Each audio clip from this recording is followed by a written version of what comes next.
Suit now. Or you don't have to. No, no, It doesn't really matter. no, no, no. We're taking it down. At least leave the nunchucks so people know. Okay, here we go. There you go. Welcome back to PolePoliticking.com. This is another special episode of Wrestling underscore Hip Hop. I'm with the 4 minutes of heat, the rock god Ricky Gibson, and freak nasty Eddie Pearl. What's good, y'all? What's going on, man? Living the dream. Chill, man. Like I said, I've been I think I met Ricky through Instagram, and I've been following y'all, and I like what I see, man. Y'all remind me of that old. Y'all got some '80s vibes going on. Thank you. We were born in the 80s, so No, I think I told Ricky that Eddie, you remind me of Art Barr a little bit. I don't know if that's on purpose, but that's what I get when I see you. It's not on purpose. I get it so much. I get it all the time. But I definitely I'll lean into it for sure. I mean, Art Barr was great. we're from Portland, so Art Barr was like huge here in Portland. Wrestled for his dad, Sandy Barr, a couple times. So yeah, like this area especially, everyone's like, oh man, he looks just like Art Barr. And then even with you, you have the like Gibson. You know, that's a big name with '80s wrestling. But then I know the mullet's off now, but you had the mullet, so you had the '80s vibe too. Like I got like the Bobby Eaton Fantastic vibes with you. Perfect. Oh yeah. The hair had to go because I lost a match with him, so he shaved it off. But I had the original mullet in 4 minutes of heat. He was the copycat. And... Yeah, but just because you're the original doesn't mean it's the best. Yeah. So I was reading that y'all, like you said, y'all started in Portland. So just kind of even before y'all came to team, just let me know, your childhood, how y'all fell in love with wrestling. Go ahead. Okay. Man, always loved wrestling ever since I was little. First, I think it was the first exposure I ever saw was SmackDown, flipping through channels. And, once you see those images, like it just is burned into your eyes and it's all you think about and all you want to see. So, and then it was about probably the 8th grade. I was like, man, I want to do this. That's how early on, I wanted to be a professional wrestler. And then, it took a little time, but we got there. That was a lovely story. Oh, well, I try to speed along. It's inspiring.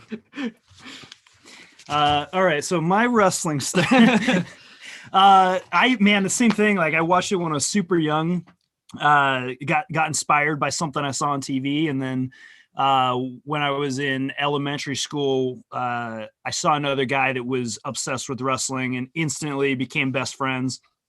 Everything we did, everything we talked about was all about wrestling. And I knew like the second I could find a school, I was committed to it. And so I started when I was 16. And at the time we were training after high school. I was training Monday through Saturday. The only reason we took Sundays off is because it was closed for church. But man, we were there all the time, 5 or 6 hours a night and just hanging out, like absolutely fell in love with it. Now I was reading that it was the organization was called West Coast Wrestling Connection. That's one of the companies that I wrestled for. That's where he started training. But that was starting in like 2004, I think, or 2006. Sorry. And so I started at Tito's gym in 2004. And so the West Coast Wrestling Connection wasn't around yet. So how did y'all link up as a tag team? I was reading. Looked like I was reading about he was your roadie first, Eddie. Yeah, I've actually never met this guy in my life. I don't know. So he was training at West Coast Wrestling Connection, and I was one of the trainers there. And that's good lighting. That's better. That's good lighting. There we go. So like he showed promise. Like I could tell that he was dedicated to it. And one day I got a text saying, "Hey, I need you to find a tag partner for a match." And I happened to be sitting right next to him. I was like, "Hey, you're in. You got a match." And then for West Coast Wrestling Connection, they weren't ready to use him on shows yet, but they wanted him involved in some way. So he was my roadie. He carried my guitar, carried my my bags to the venue. He still does. But that was original, and like he was way too good to just be a roadie. So they made him my partner pretty quick. I still have regrets, but. And then how did y'all come with the name 4 Minutes of Heat? I have no idea. Yeah, that was actually, who was it? I forgot who that was. No, I was doing shows in Las Vegas for a while, and D'Lo Brown and Matt Stryker and Sin Bodie were the agents for the show, and they were joking around about a song that I was trying to play for the live crowd that was called 7 Minutes of Shine. And like, just to pull the curtains back a little bit, in wrestling, shine means when the good guys are beating up the bad guys. Heat means when the bad guys are beating up the good guys. So that was thrown out there. And then when they needed a tag team, it was just, they put, instead of 7 minutes of shine, 4 minutes of heat, just almost like an inside rib. And it was supposed to be like this, like one-off thing or like for a minute. And we just ran with it. Now, I was talking to you earlier. I've been seeing y'all on Championship Wrestling a lot lately. Oh yeah, that's probably our favorite place right now. There's a lot of places that we'd like absolutely love wrestling, but Championship Wrestling from Hollywood is definitely up there right now with some of the best.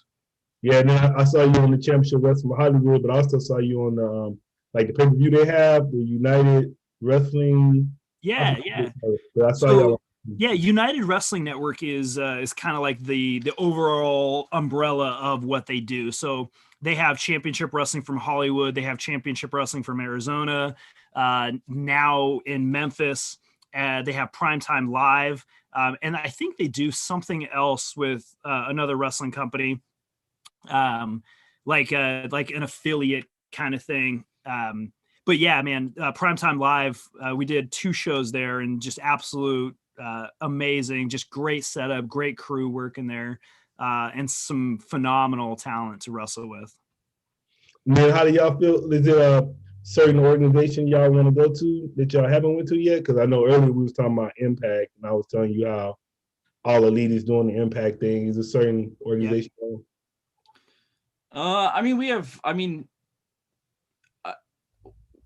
Everything's an option. We just want to go to the best place that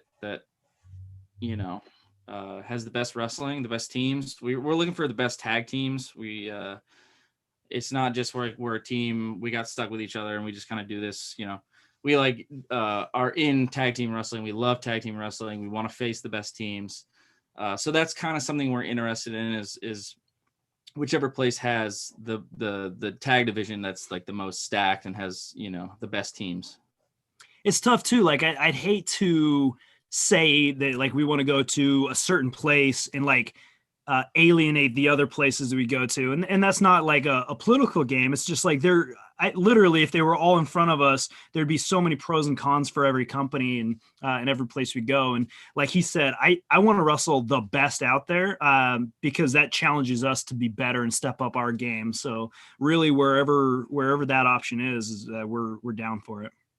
So who are some? I guess if you could just name some dream matchups, it's like it could be past or present, just some tag teams that y'all want to face that y'all haven't faced yet. It could be old tag teams, new tag teams, whatever. I think if we're talking current, I think FTR is the best tag team in the world right now. I'm the North, the Von Erichs, the Good Brothers. And then past Rock and Roll Express, Midnight Express, of course, a big inspiration. So many to name. I could go on and on, honestly. Have y'all had a manager yet? Yeah. We've had a few. Had a few. None that's stuck. Here's the thing. Eddie and I work really well as a tag team because we agree on most everything. And even if we don't agree, like we workshop something until we agree. So we travel together, we share hotels, we share car rides, planes, like we hang out, we talk all the time. So we're always on the same page. And even if like one of us doesn't agree with the other one, there's always a compromise to get what we need to, and we both know that we do what's best for us as a team. And a lot of times when you throw a manager in there, or even a lot of times you'll see a tag team that may look like a tag team, but they don't necessarily mesh because they don't do all of that other stuff together, or they're in it for themselves. They want to progress and get to the next level, and they like the guy, but they don't really care about them. So you don't see that same like symbiotic relationship where they grow together. So when we've had managers, a lot of the times it's like it's thrown together because someone's looking for, like, they just need a spot for this person because they don't know what else to do with them. And sometimes it can work and we can make it work together. But most of the time there's just something slightly off about it. So it's tough. Like when you say, have you guys had a manager? Like, no, we really haven't had a good quality manager, but we've been managed several times by several different people. That's tight. So what are y'all plans for the rest of the year right now? Survive. Yeah. Oh man, there's a lot of cool stuff coming up. There's a couple cool promotions that have started up that have asked us to come out there, and that you'll see them announced on Instagram as they're able to be announced. We're really excited for Defy to come back. We're the current Defy tag team champions. We haven't defended them in almost a year now. So it might even be a year this month. I can't remember if we did February. Yeah, I'm not sure. I can't remember. But so Defy is, if you haven't been to a Defy show or seen a Defy show, it is off the charts wild. Like, it's nonstop excitement. Everyone's having fun. Everyone's on their feet for most of the show. And the last match that we had there was against Damien Seis and another local lucha guy, Guillermo Rosas. And it was a phenomenal match. Right before that, we wrestled War Beast, so Jacob Fatu and Samuel. And so, like, we've had just awesome matches there, and we can't wait to go back. But they're waiting for everything to be safe before they run. Of course, Championship Wrestling from Hollywood. We got some real cool stuff coming up with them, but man, there's so much cool stuff going on out there that, you know, we kind of have to wait and see, but we're super stoked for. Yeah, Eddie, I was asking Ricky about your top 10 moves. Pretty good. Yeah. Number one had me going. I was like, oh shit. Yeah, that's it. Those are it. Those are my top 10. So do y'all try? It seems like even with I was looking at the mullet match as well. So do y'all try to put the humor out in y'all matches? Just despite our best efforts, we can't help it. We're inherently like goofy. We're always laughing in the car, and so it kind of just seeps its way into our wrestling. You can't help it. Here's the story behind that top 10 move thing. So it was. It might have been early 2020, like right at the beginning of the year, or maybe the end of 2019. Everyone puts out their top moves or their highlight reel. And we happened to watch Hammerstone, who we absolutely love, one of our favorite guys in and outside of the locker room. But he put out his top 10, and we started joking around about like, our top 10, like our legitimate top 10 moves, and it just became goofy, and it turned into him making obviously what's not really a good top 10 list. What? It's so like there's so many cliche things that you see in wrestling. So sometimes it's just fun to be different, like think outside the box and put out something like a top 10 list that everyone's going to laugh at and enjoy, instead of like taking ourselves too serious. I mean, I was going to ask you, so why do you go by the Rock God, and then why do Eddie go by Freak Nasty?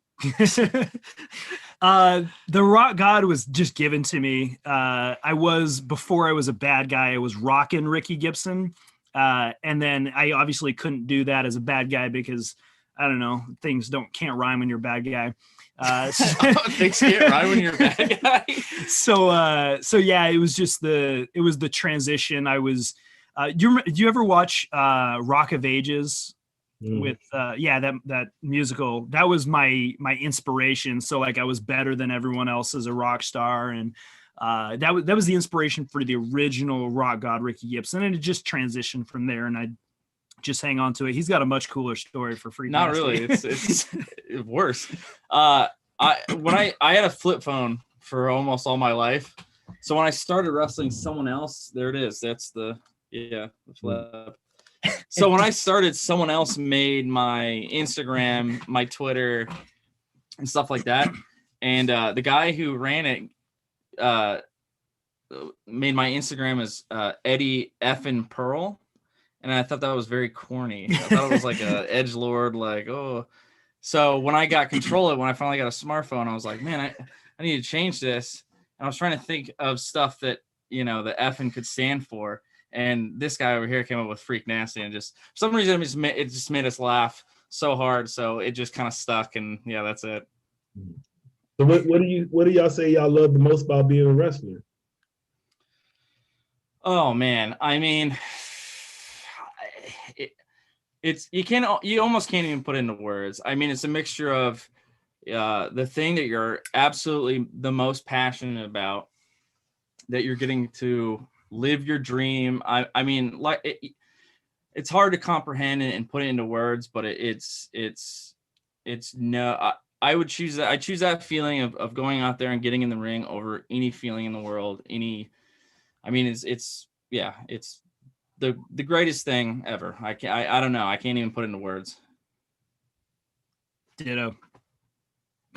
No, same thing. It's hard to describe, like the energy that you feel. First of all, like it's just fun. Like it's a soap opera. Like I can't, like you just get to portray something where people can forget the rest of the world and just focus on something fun.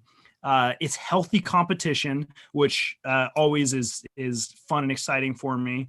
It's a challenge to myself, so it's not something that you just get in there and go through the motions. It's physically challenging, it's emotionally challenging, but you just get this feeling when you're in front of a crowd or in front of the TV cameras, where your adrenaline's pumping, you're nervous but you're excited, and it's just everything you could possibly want to create, you're able to, and it's just something different. Like he said, it's hard to put into words.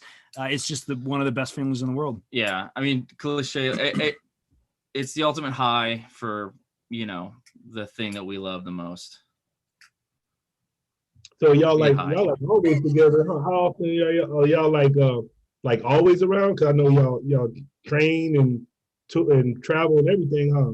He never leaves. I never leave. No, we're not always around each other, but we see each other. We pretty much only see each other for shows and for training, but we talk almost every day about wrestling and stuff like that. I don't care about his personal life. We just talk strictly business. I don't even know who his parents are. Yeah, you didn't for a long time, actually. Yeah, we talk every day. It used to be we'd spend every single weekend, like Friday through Sunday night at midnight together for shows.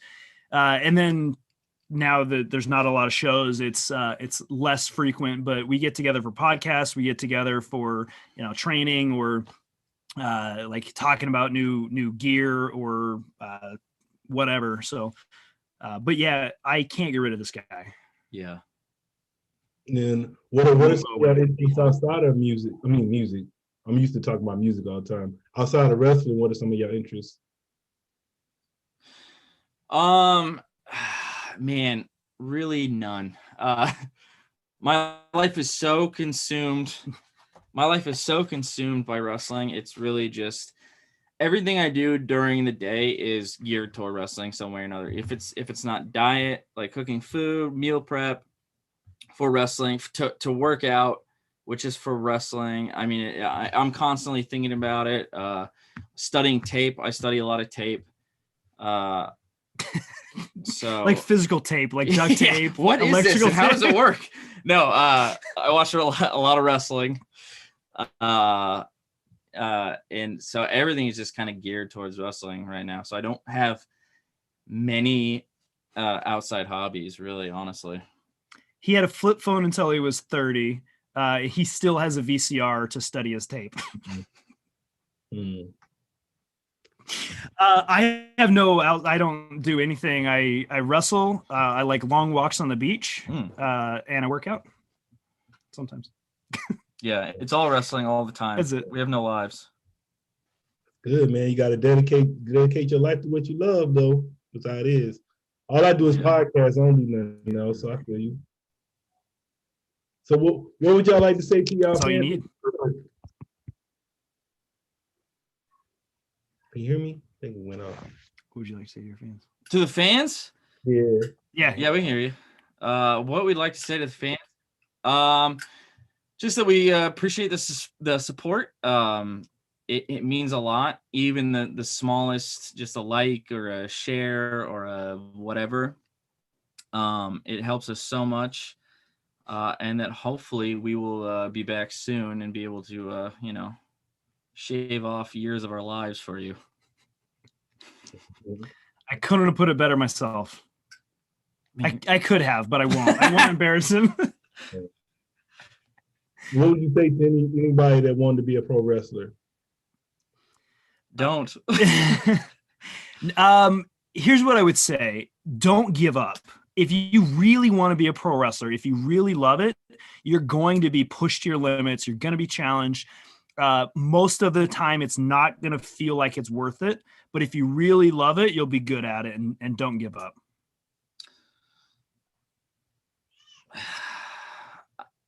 Yeah, I would argue that wouldn't even cross their minds. It's never crossed my mind. Oh, it crosses a lot of people's minds. So if it does, I say quit, leave, stop wrestling. I was a trainer for 3 years, an assistant trainer, and I saw 99% of the people quit within a month. There was a small fraction of people that hung out for longer than that, and a very small fraction that actually is still doing something today, still wrestling. Yeah, it's like he said, if you think you got to quit, then maybe it's not for you. It frustrates me that I know my stance on wrestling, like we talked about. I love it so much. If you don't have that for whatever it is, you're just a clog. Like, you're clogging the system. You don't need to be there. You're wasting everyone's time. I get so frustrated by that because I'm so passionate about it. Just don't do it. Just be a fan. But if you know in your heart of heart, then yeah. I don't know. Sorry, I got worked up there. Yeah, I'll ask y'all. So what was y'all doing before pro wrestling? Barely existing. That's how much I love it. Yeah, I was just working, the regular old day job and just miserable. Because I knew I got don't laugh at me. I didn't say anything. I was a little bit of a late start. So I lived a life of not doing it, but knowing it was something I needed to be doing. So that was a miserable existence. So I try to forget about that time in my life. I was 16 when I started. So before I started, I was going to school and literally trying to find a wrestling school. I remember every day sitting on the computer trying to find a local wrestling school. And there wasn't anything around me until I turned 16. I finally found a local school that I could train at. But man, I couldn't find anything for a long time. That's cool, man. Well, I want to say thanks for coming through Politic with me, y'all. Appreciate y'all. Absolutely. Thanks for having us. It's been an absolute pleasure. No doubt. You want to hit them with y'all social media? Eddie F and Pearl. Rockin' Ricky G on Twitter. He doesn't have Twitter. RockGod_Ricky_Gibson on Instagram.